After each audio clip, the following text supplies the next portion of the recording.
We all know that Jesus says, we Christians are in the world, but we are not of the world, right? But what exactly does Jesus mean by that? Since we are not of the world, many Christians have taken a very negative attitude towards what's going on outside the four walls of the church. It is, well, us versus them. Okay? After all, we are told we are not to love the world or the things of the world. If you love the world, you make yourself an enemy of God. Well, we have many verses like that to back up our claims. But yet, at the same time, you can't be a Christian if you don't believe the most important verse in the Bible is that for God so loved the world, He gave His only begotten Son, John 3:16. And then verse 17 says that Jesus didn't come to condemn the world, but that the world through Him might be saved. So what exactly does it mean by all that? Is God blowing hot and cold at the same time? One moment telling us, stay away from the world. Next moment telling us, engage the world. Is God confused? And as long as this issue is not properly dealt with in the church, we will never become effective. We'll be paralyzed as we go forth boldly to proclaim the gospel of Christ, to be a salt and light out there in our city. Now, what exactly does God mean when He uses the word world? As I do my study, I begin to realize that the word world actually means three different things. First of all, the word world in the Greek is this word, I'll just make sure I get it right spelling, that's right, aeon.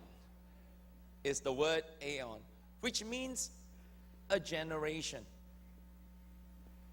Well, the standard verse for this, a good verse, is Matthew 13 and verse 22, where Jesus says, beware of the cares of this world.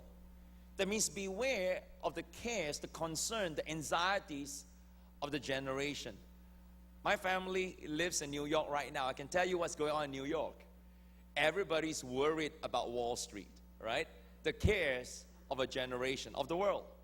The second word for world is this word oikoumene,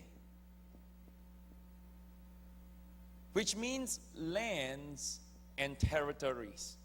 A good verse is Matthew 24 and verse 14. And this gospel of the kingdom shall be preached in all the world, and then the end will come. Well, how many of you know in every land, in every city, in every town, in every village, people need the Lord and people need to hear the gospel, right? So we preach it here in Hawaii, we preach it on the mainland, we preach it in Singapore, in China, in India. Anywhere you go, the gospel has to be preached.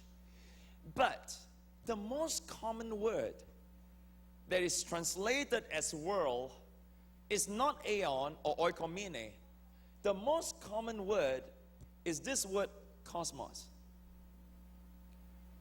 And cosmos means social order or arrangement.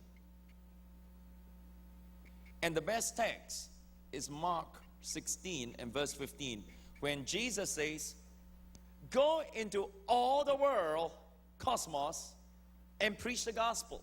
Go into every social order or arrangement and share the good news.